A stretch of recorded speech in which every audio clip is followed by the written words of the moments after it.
یہی صورتحال ہے۔ تو جو دعوے کیے جا رہے ہیں کہ مندر بند تھا، اس طرح کی صورتحال کو جو ہے بگاڑنے کے لیے کیا جا رہا ہے۔ جیسے سنبھل کا یہ معاملہ لے لیجئے گا، سنبھل کے میں جو مندر ملا ہے اس کا مالک تو خود اس کو بند کر کے چلا گیا تھا۔ بند کر کے چلے جانے کے بعد کئی مہینوں تک، کئی صدیوں، سالوں تک بند رہا۔ چاہتے تو آس پاس کے مسلمان اس پر قبضہ کرتے، اس کو جو ہے پوری طرح سے اس کی شناخت مٹا دیتے، لیکن ایسا ہوا نہیں ہے۔ ظاہر سی بات ہے کہ دوسرے کی زمین ہے، دوسرے کے گھر کی عبادت گاہ ہے، وہ کیوں اس پر قبضہ کریں گے؟ اب وہاں کوئی پوجا پاٹ نہیں کر رہا ہے تو ان کے دھرم کے ماننے والوں کے سلسلے میں یہ کوتاہیاں ہیں۔ اگر کسی کے گھر میں کوئی مندر تھا اور مندر بن کر کے چلا جاتا ہے اور ایک شخص دعویٰ کرتا ہے کہ وہ ہندو، وہ اس کا ہے، جیسے سنبھل میں جو مندر ملا اور جو ہنگامہ آرائیاں ہو رہی ہیں، اس کو تو بند کرنے والے خود اس کے مالک تھے اور بند کر کے چلے گئے۔ انہوں نے میڈیا میں بیان بھی دیا کہ بھائی ہم نے خود بند کر کے چلے گئے، لیکن اس پر کسی بھی طرح کا قبضہ نہیں ہے۔ کسی نے قبضہ کرنے کیوں کوئی قبضہ کرے گا ایک مندر پر؟ ان تمام مثالوں سے ہی آپ لوگ اندازہ لگا سکتے ہیں۔ اس وقت جو مندر ملا، جس مسلمان یہ دعویٰ کر رہے ہیں کہ ان کے والدین نے زمین خریدی تھی بہت پرانے اور خود ہندو بھائی سے خریدی تھی، اور اس وقت وہاں پہ مندر تھا اور اس مندر کو ہاتھ نہیں لگایا گیا، مندر کو ویسے ہی چھوڑ دیا گیا۔ نہ صرف چھوڑ دیا گیا بلکہ ان کو کوئی ہندو آ کر کے پوجا کرتا ہے تو بھی کوئی واندہ نہیں ہے، لیکن ہے تو زمین کے مالک وہی، اور اس کے علاوہ وہ خود اس کی صاف صفائی کا خیال رکھ رہے تھے اور پولیس کو اس بات کی اطلاع دے رہے تھے۔ ایسے نہیں کہ اچانک مندر نکل کر کے آ گیا ہے، لیکن اس کے باوجود اس کو جس طرح سے لوگوں کو سمجھانا چاہیے، ہندو بھائیوں کے سامنے اس تمام چیزوں کو ہندو مسلمان کی بھائی چارگی کے طور پر پیش کرنا ہے، وہ نہیں ہو رہا ہے۔ اس کو ایک بریکنگ نیوز کے طور پر ہنگامہ خیز بتاتے ہوئے، مسلمانوں کو ایک الگ قسم کا جو ہے مندروں پر قبضہ کرنے والا بتاتے ہوئے، جبکہ یہ تو وہ مثالیں ہیں جس کو دے کر کے، دکھا کر کے آپ یہ بتا سکتے ہیں کہ مسلمان کسی چیز پر قبضہ نہیں کرتے۔ میں نے اس سے پہلے بھی کہا ہے، وہ چاہے گھر ہو یا پھر مسجد بنانا ہو، پاک اور صاف اور ایسی زمین پر مسجدیں اس طرح کی بنائی جاتی ہیں جس پر کسی بھی طرح کا کوئی حق کا دعویٰ نہ کرے۔ چاہے جائے کہ مندر کو گرا کر کے مسجد بنانا، یہ تو دور کی بات ہے، یہ ہو ہی نہیں سکتا۔ اسلام اور شریعت اس کی اجازت دے ہی نہیں سکتی، اور وہ مسجد کے طور پر قبول ہی نہیں ہو سکتی کہ کسی اور کی جگہ پر زبردستی قبضہ کر کے، کسی اور کی عبادت گاہ پر زبردستی قبضہ کر کے بنایا جائے اور اس میں مسلمان نماز پڑھ رہا ہو۔ نماز کیسے قبول ہوگی جبکہ وہ زمین اس کے لیے ناجائز ہے، اس کے استعمال میں آنے والی ہر چیز اس کے لیے حرام ہے۔ اسی لیے مسجد پاک جگہ پہ بنائی جاتی ہے، صاف ستھری جگہ، یہاں تک کہ زکوٰۃ اور صدقے کے پیسوں سے مسجد کی ایک اینٹ خریدی نہیں جا سکتی۔ زکوٰۃ کے پیسوں سے کبھی آپ نے مسجد بناتے ہوئے سنا؟ یا مسجد کے لیے، مسجد کے استعمال میں آنے والی کوئی چیز بھی نہیں لے سکتے، چاہے جائے کہ مندر کی زمین یا مندر پر جو ہے مسجد بنایا جائے۔ دراصل ہم یا تو ہندو بھائیوں کو سمجھا نہیں پا رہے ہیں کہ بھائی ہماری شریعت یہ کہتی ہے، یا پھر ایسا ہو رہا ہے کہ جو ہے ہم زبردستی جذباتی طور پر غلط جوابات دے جاتے ہیں، جس کی وجہ سے ہندو بھائیوں میں غلط فہمیاں پیدا ہوتی۔ ہمیں پہلے ہمارے ہندو بھائیوں کو جو اس وقت اس بات کے الگ الگ دعوے کر رہے ہیں کہ فلاں فلاں چیز موجود تھی، فلاں فلاں چیز موجود تھی، ہمیں مسجد بنانے کے لیے شریعت نے ہمیں جو شرائط رکھے ہیں، ان شرائط کو لوگوں کے سامنے لانا ہوگا، تب جا کر کے ان کے سمجھ میں آئے گی کہ قبضہ کی ہوئی زمین پر، دوسروں کے عبادت گاہوں پر بنی ہوئی زمین پر نماز قبول نہیں ہوتی۔ وہ مسجد بحیثیت مسجد اللہ کی نظر میں بھی قبول نہیں ہوگی۔ چاہے تو ہمیں سب سے پہلی مسجد جو مسجد قباء بنائی گئی مدینہ المنورہ میں، اس مسجد کے بارے میں بھی بولنا چاہیے کہ وہ کن یتیموں کی زمین پر بنائی گئی مسجد ہے، کس طرح آپ صلی اللہ علیہ وسلم نے اجازت لی تھی۔ ہماری مسجدیں بنائے جانے کی اپنی ایک تاریخ ہے، اور ان تاریخ کو ہم بتا نہیں رہے ہیں۔ بہرکیف یہ اس وقت سنبھل کے بعد کا، اس وقت وارانسی میں جو معاملہ آ رہا ہے، اس کو صحیح نہج پر لوگوں کے سامنے رکھنے کی ضرورت ہے، یہ کہتے ہوئے کچھ لوگوں نے تبصرہ کیا ہے۔ ناظرین گرامی، مسلح اپوزیشن گروپ ہیئت تحریر الشام کے کمانڈر نے ایک برطانوی اخبار کو انٹرویو دیتے ہوئے کہا ہے کہ وہ شام کو اسرائیل پر حملہ کرنے کا مقام نہیں بننے دیں گے۔ کل کا ایک الگ بیان تھا، آج کا ایک کچھ الگ بیان آ رہا ہے۔ شام کا کنٹرول سنبھالنے کے بعد اخبار ٹائمز کے ساتھ اپنے پہلے انٹرویو میں احمد الشرع ابو محمد الجولانی نے کہا، شام پر حملے کے لیے اسرائیل کا بہانہ حزب اللہ اور ایران سے وابستہ مسلح تنظیموں کی موجودگی تھی۔ اب یہ بہانہ ختم ہو گیا ہے۔ اسرائیل کو جس نے گزشتہ ہفتے اسد کے خاتمے کے بعد بفر زون پر قبضہ کر لیا تھا، اب اس علاقے سے نکل جانا چاہیے۔ شام میں صہیونی حکومت کی نئی پیش قدمی کے بعد اس حکومت کے ذرائع ابلاغ نے اعلان کیا ہے کہ اسرائیلی فوج نے شام کے 370 مربع کلومیٹر سے زیادہ علاقے پر قبضہ کر لیا ہے اور اس کو اس وقت واپس چلا جانا چاہیے۔ بصورت دیگر اس سے نمٹنے کے سلسلے میں وہ سوچ سکتے ہیں۔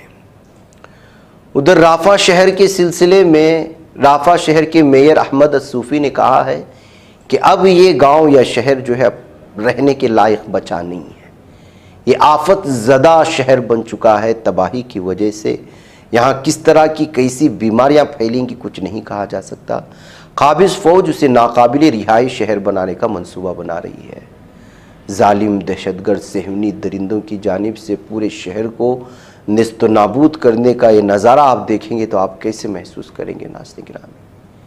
گزشتہ 14 مہینوں سے جو تباہی ظالم دہشت اسرائیل بنا رہا ہے، بستیاں اس قدر تباہ کر رہا ہے کہ اب وہ قابل رہائش بھی نہیں رہے، واپس آ کر کے رہنا چاہیں گے تب بھی اس لائق نہیں رہے۔ گزشتہ مئی سے رافع شہر میں گھسنے والی قابض فوج نے شہر کے تمام محلوں میں رہائشی عمارتوں، خدماتی سہولیات، بنیادی ڈھانچے کے نیٹ ورکس کو مسمار کرنے، بلڈنگوں اور بموں کے ذریعے عمارتوں کو ایسے اڑا دیا ہے کہ اس کی درندگی کی مثالیں ابھی بھی دیکھ سکتے ہیں۔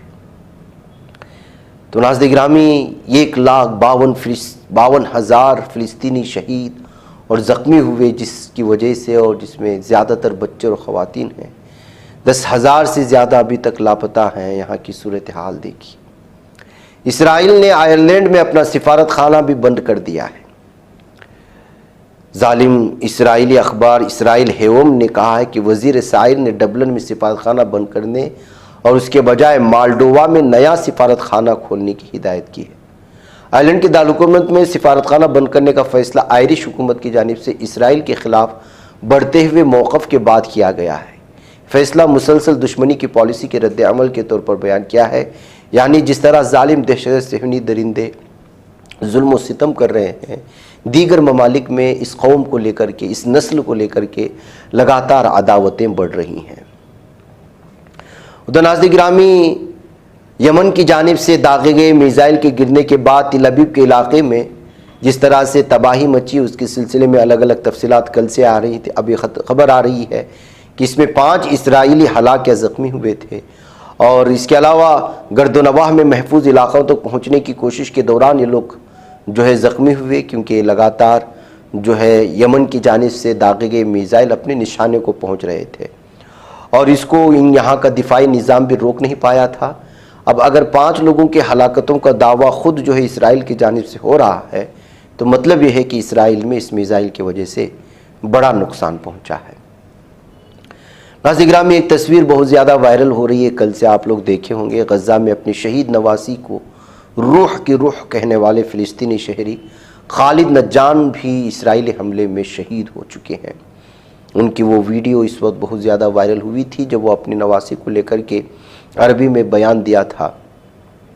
النصیرات پناہ گزین کیمپ میں وہ رہ رہے تھے۔ کل وہاں بہت ہی خوفناک اسرائیلی درندوں کا حملہ ہوا تھا۔ ان صہیونی دہشت گردوں کا خالد نجان بھی اس میں شہید ہو گئے، اور اپنی پیاری شہید نواسی سے وہ بھی جا کر کے ملے ہیں۔ دراصل خالد نجان جو ہے اس وقت سرخیوں میں آئے تھے جب اس کی پوری فیملی کے ارکان جب شہید ہو گئے تھے، تو وہ اپنی نواسی کے ساتھ ایک ویڈیو بنائے تھے۔ ادھر امریکہ کی اسکول میں زبردست فائرنگ کی خبریں آ رہی ہیں۔ ناظرین گرامی، امریکہ میں گن کلچر کا خمیازہ مسلسل عام لوگوں کو بھگتنا پڑ رہا ہے۔ یہاں آئے دن گولی باری کے واقعات رونما ہوتے ہیں جس میں لوگوں کی جانیں چلی جاتی ہیں۔ ایسا ایک معاملہ وسکانسن میں بھی پیش آیا۔ یہاں اسکول میں گولی باری کے ایک واقعے میں 5 لوگوں کی موت ہوئی، جبکہ 6 زخمی بتایا جا رہا ہے کہ زخمی میں کچھ کی حالت سنگین بنی ہوئی ہے، جس کی وجہ سے مرنے والوں کی تعداد میں اضافہ ہو سکتا ہے۔ ایک نوجوان طالب علم نے وسکانسن کے میڈیسن میں ایبنڈنٹ لائف کرسچین اسکول میں گولی باری کے واقعے کو انجام دیا، جس میں ایک ٹیچر سمیت 5 لوگوں کو اپنی جان سے ہاتھ دھونا پڑا۔ ناظرین گرامی، آپ کو معلوم ہونا چاہیے کہ امریکہ میں اس وقت ڈپریشن کا شکار ہزاروں طلباء ہیں، ہزاروں لوگ ہیں۔ یہاں پر جو ہے منشیات کی عادی نسل اس قدر برباد ہو رہی ہے کہ جس کی کوئی انتہا نہیں ہے۔ یہاں ظاہر سی بات ہے، دیکھنے کے لیے تو زندگی چکا چوند ہے، لیکن بے سکونی کا ایسا عالم ہے کہ یہاں پر جو ہے ڈپریشن میں آدمی کبھی بھی کہیں بھی کسی بھی وقت گھس کر کے کسی کی بھی جان لے لیتا ہے۔ اور یہاں ہر گھر میں گن ملتے ہیں۔ گن کلچر نے ایسے تباہ کر دیا ہے کہ عام شہری، عام طلباء بھی جو ہے اس کے گرفتار ہو جاتے ہیں۔ گزشتہ کچھ مہینے پہلے تو لگاتار ہر 2-3 دن میں اس طرح کے جو ہے فائرنگ کے واردات پیش آ رہی تھیں۔ اب مدتوں بعد یا کچھ مہینوں بعد جو ہے یہ معاملہ پیش آیا ہے، کہا جا سکتا ہے۔ ناظرین گرامی، بشار الاسد اور روس کے درمیان میں جس طرح کا رشتہ تھا اس کی کچھ تفصیلات اس وقت پھر لگاتار آ رہی ہیں۔ شام میں ظالم و مردود ملعون بشار الاسد جیسا درندہ حکومت کی تختہ پلٹ کے کچھ دنوں بعد ایک بڑی خبر یہ نکل کر کے سامنے آئی کہ فائنینشیل ٹائمز نے اس خبر کو شائع کیا ہے۔ اس نے روس پر الزام عائد کیا ہے کہ روس نے شام سے مدد کے بدلے یہ خطیر رقم وصول کیا تھا، اور روس ہمیشہ سے نہ صرف شام کی سیاسی طور پر مدد کی بلکہ جب بھی ضرورت پڑی فوجی امداد سے بھی گریز نہیں کیا۔ فائنینشیل ٹائمز کی رپورٹ کے مطابق ظالم دہشت گرد بشار الاسد حکومت نے خانہ جنگی کے دوران 2018 سے 2019 کے درمیان ماسکو کو قریب $250 ملین یعنی لگ بھگ 2120 کروڑ روپے کیش ٹرانسفر کیا تھا۔ اس خطیر رقم کو ٹرانسفر کرنے کے لیے ڈالر اور یورو کا استعمال کیا گیا تھا، حالانکہ اس دوران شام خود غیر ملکی کرنسی کے بحران کا سامنا کرنا پڑ رہا تھا۔ تو ناظرین گرامی، کوئی بھی ملک کسی کا خاص نہیں ہوتا، ہر کوئی جو ہے اپنا فائدہ دیکھتا ہے۔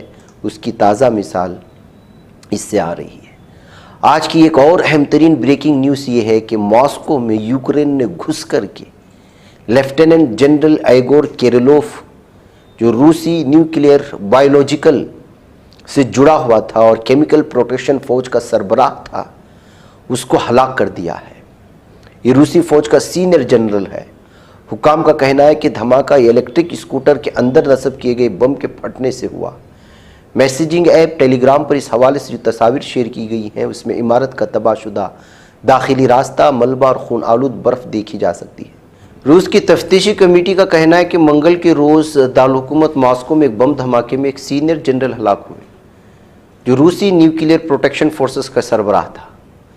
تحقیقاتی کمیٹی کے ایک بیان میں کہا گیا کہ روسی فیڈریشن کی مسلح افواج میں تابکاری، کیمیائی اور حیاتیاتی تحفظ کے دستوں کے سربراہ ایگور کیریلوف اور ان کے معاون کو ہلاک کیا گیا۔ روسی حکام کے مطابق کیریلوف ایک لیفٹیننٹ جنرل تھے جو روس کے nuclear biological chemical protection troops کے سربراہ تھے۔ روس کے سرکاری میڈیا کے مطابق اس دھماکے میں کم از کم ایک شخص بھی ہلاک ہوا، اور ہلاک ہونے والا ایک شخص جنرل ایگور کیریلوف کا اسسٹنٹ تھا، وہ بھی کوئی معمولی نہیں تھا۔ یہ دھماکہ کریلم سے تقریباً 7 کلومیٹر کے فاصلے پر جنوب مشرق میں ایک رہائشی عمارت کے باہر ہوا ہے، اور یوکرین نے اس بات کو تسلیم کیا ہے کہ اس ہلاکت میں خود اس کا ہاتھ ہے۔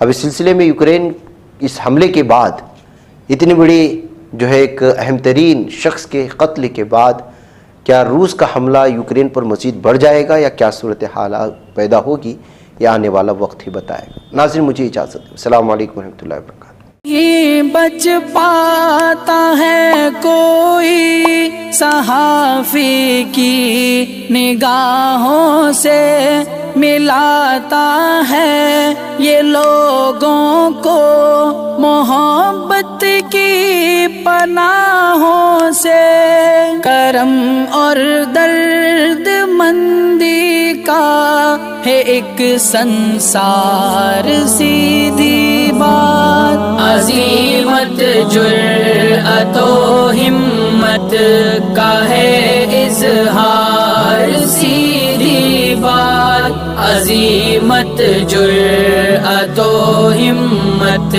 کا ہے اظہار، سیدھی بات۔ یہ چینل حق نگر بن کر کچل دیتا ہے فتنوں کو۔